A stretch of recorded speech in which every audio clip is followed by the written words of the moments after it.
importância de dominar a formação do preço de venda para mudar a sua realidade. Hoje, oficialmente, a oficina retorna trazendo para você como formar o seu preço de venda e vai utilizar o exemplo das bananadas. Sim, é importante você entender o seguinte: não importa com qual produto ou serviço, com qual volume você trabalha, é essencial dominar o conhecimento para formar o preço de venda justo. Qual a principal importância disso? Para que você não opere em ocupação aparente. O que é a ocupação aparente? Quando alguém fabrica e vende ou quando revende produtos por preços insuficientes para cobrir todos os gastos necessários.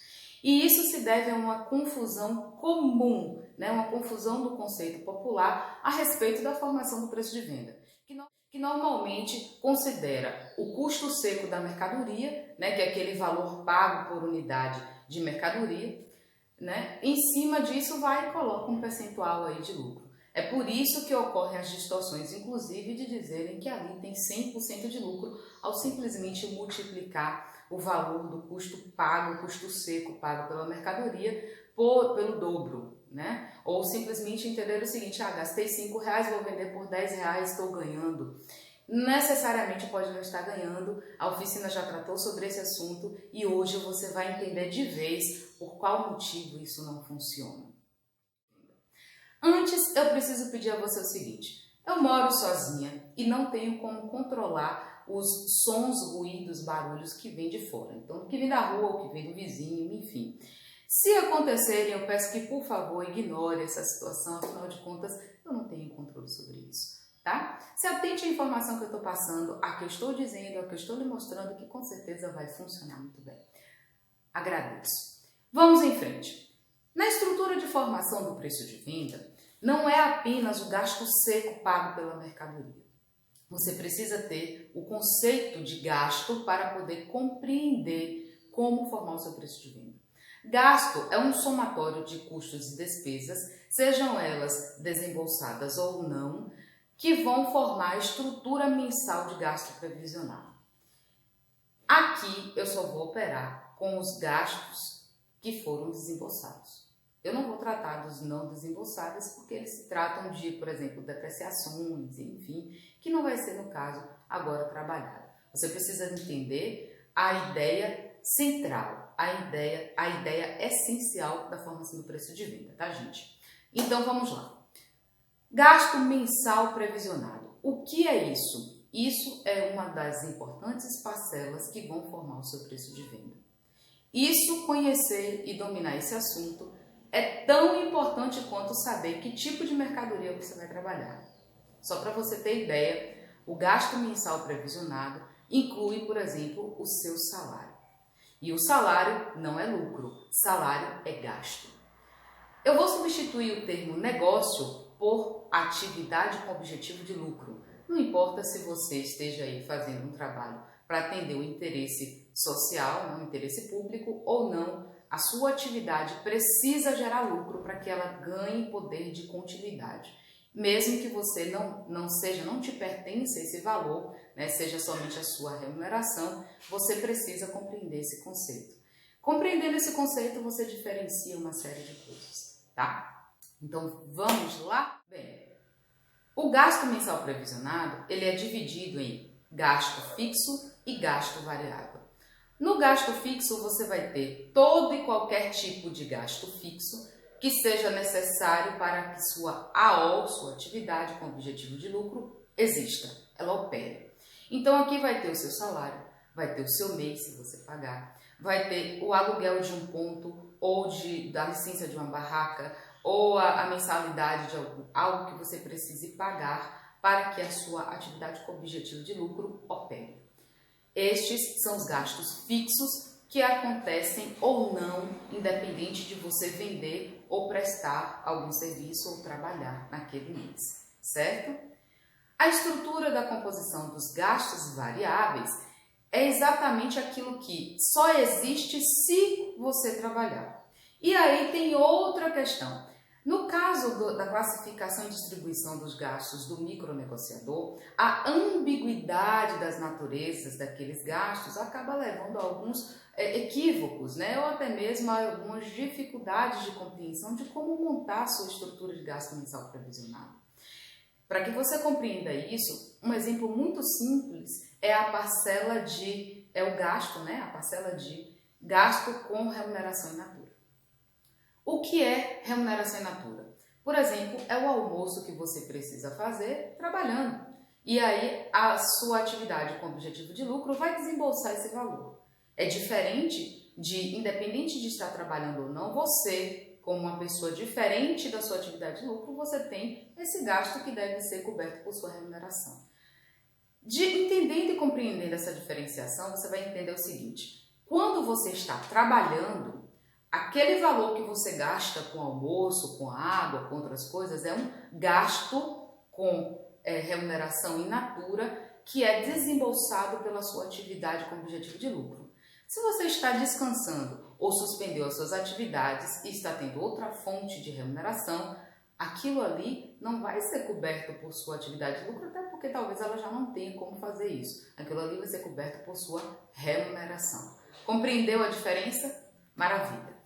Por isso, o gasto com remuneração in natura, gasto com embalagens, gasto com transportes, gastos previsionados para cobrir o álcool, né? Enfim, a caneta, o caderno, o durex, coisas que você vai usar, né? O detergente, enfim, coisas que você vai usar para realizar ou para viabilizar ou para administrar a sua atividade com objetivo de lucro, são gastos variáveis. Você precisa ter uma noção, uma ideia de quanto você vai gastar por dia para você poder compor esse gasto. Uma outra coisa muito importante é que os gastos, eles precisam ser distribuídos pela quantidade de dias de efetivo trabalho. Ou seja, se você trabalha por 20 dias por mês, a sua estrutura de gasto vai estar montada por 20 dias por mês. Joyce, mas eu trabalho com vendas de segunda a sexta, e trabalho ainda final de semana fazendo aí a parte da administração, faço produção, faço outras coisas. O seu gasto vai ser dividido pela quantidade de dias que operou com vendas, porque são as vendas que vão trazer a receita. Então, os outros dias que não geram receita estarão cobertos automaticamente pela distribuição desse gasto em cima das vendas, certo? Aí você vai ter uma noção de quanto vai ser a sua parcela diária de gasto mensal previsionado, tá? Aí você pensa o seguinte, eu fui na Borboniere e comprei, sei lá, um volume de bananadas. Você não gastou com transporte, mas gastou para poder comprar aquelas unidades. É aquele gasto que vai ser distribuído pela quantidade de unidades que você obteve, certo? Eu gastei com transporte. O transporte já está acrescido na parcela de gasto variável. Então, se ele já está acrescido na parcela de gasto variável, você não vai somá-lo novamente. Você só vai considerar o valor seco pago pela mercadoria. Então, quando é que você vai considerar o valor seco pago pela mercadoria? Quando você desembolsou um determinado valor, tá? E aquele valor não sofreu acréscimos de tributos, de frete, de outras coisas que não estavam previstos, e isso é muito importante, nos gastos variáveis. Ou seja, todo e qualquer gasto para adquirir mercadoria que não tenha sido previsionado no gasto variável vai ser considerado como gasto, né, como custo variável de mercadoria seco. Então, resumindo, preço de venda vai ser o acréscimo percentual do lucro que você deseja sobre o somatório de gasto mensal fixo, gasto mensal variável, mais o gasto desprendido com a mercadoria, o gasto seco pela mercadoria. E esse gasto seco diferencia-se quando você compra diretamente sem nota e quando você compra com nota. Quando você compra com nota, lembre-se, é o valor cheio da nota, tá? Vamos em frente. Fazendo esse somatório dessas parcelas, você vai obter um valor que vai ser multiplicado pelo percentual de lucro que você deseja. Eu quero, por exemplo, 20% de lucro, então eu vou somar tudo isso e multiplicar por 0,20? Não. Você vai pegar esse valor todo, significa que ele é 1, ele equivale a 1. 1, nesse caso, equivale a 5%. Você vai pegar esse valor e vai somar, né? Você vai pegar esse 1 e vai somar a representação decimal do percentual de lucro que você deseja.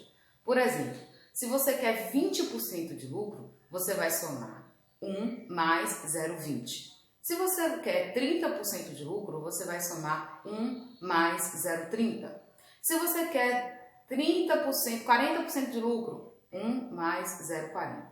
Ah, eu quero 100% de lucro. Então, você vai multiplicar aquele valor lá por 2. Viu a diferença? Pronto. Então, no caso das bananadas, vamos ao exemplo. E gastou R$840 por mês para poder comprar 6.000 bananadas. Cada unidade de bananada custou para ele 14 centavos. E tem um gasto adjacente, um gasto mensal previsionado, na ordem de R$1.908. Dessas parcelas, E tem 1.710 como gasto fixo e 198 como gasto variável. O que ele vai precisar fazer? Ele vai distribuir 1.710 por 6.000 e 198 por 6.000. Esse valor corresponde à parcela do gasto mensal fixo e este valor à parcela do gasto mensal variável, que deverá ser somado aos 14 centavos, a fim de que ele encontre a sua referência mínima que ela precisa operar e considerar na formação do seu preço de venda. Esse total encontrado por ele vai ser multiplicado por 1 mais o percentual de lucro que deseja.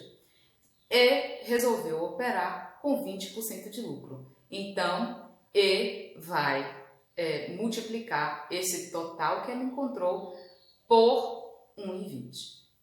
O valor encontrado final por ele é o preço de venda que precisa trabalhar. Joyce, eu não trabalho com produtos, eu trabalho com serviços. Você vai considerar a mesma ideia e com a mesma lógica.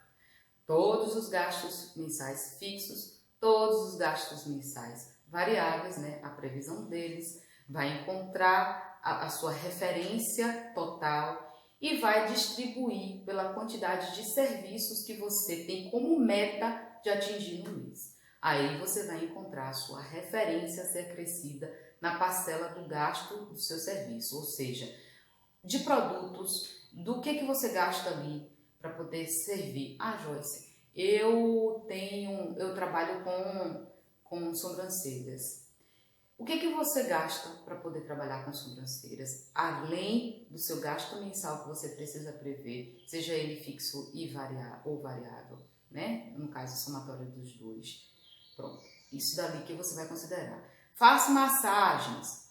Qual o somatório de gasto que você tem dos óleos, dos cremes, enfim?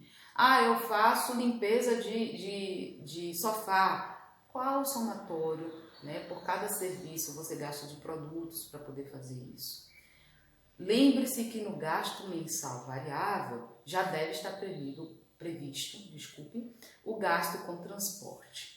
Então, o gasto com transporte, que deveria ser alocado diretamente ao custo do produto, né, o gasto do produto, né, o gasto seco ou do serviço, já está previsto ali. Você não precisa somá-lo 2 vezes, certo? Entendido isso, você agora já sabe como formar um preço de venda justo. Tem dúvidas? Eu estou trabalhando um livreto, né, uma cartilha, para que você tenha acesso. Vai ser entregue a você no final dessa série, que é a série Vencendo a Ocupação Aparente. E cada domingo eu pretendo trazer aí um conteúdo importante para que você saiba como vencer essa dificuldade. Eu estou trazendo ferramentas, tá? Ferramentas, o nome disso, ó, preço de venda, chama-se precificação. A precificação é uma ferramenta de gestão essencial para que a gente obtenha êxito na atividade com objetivo de lucro desempenhado. Não importa o que você faça, não importa o que você venda, você precisa compreender: lucro não é remuneração, Lucro pertence à sua atividade de lucro, né? Sua atividade com objetivo de lucro, e vai possibilitar com que ela se desenvolva. A remuneração pertence a você e vai te possibilitar cobrir os seus gastos pessoais e mensais. Entendido? Abraço, gratidão e até!